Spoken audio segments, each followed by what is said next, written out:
নমস্কার, চলে এলাম আরেকটি রান্নার ভিডিও নিয়ে।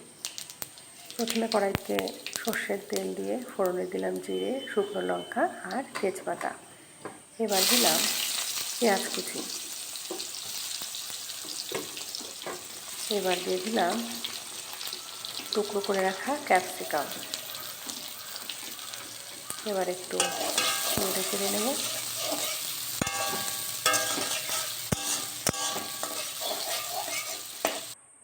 ক্যাপসিকাম অ্যাড করে কিভাবে চিকেনের একটি সুন্দর রেসিপি বানানো যায় সেটি আজ আপনাদের সাথে শেয়ার করব। দিয়ে দিলাম নুন। এবার একটু নেড়ে চেড়ে তারপর দিয়ে দেব আদা, জিরে, টমেটো, রসুনের পেস্ট।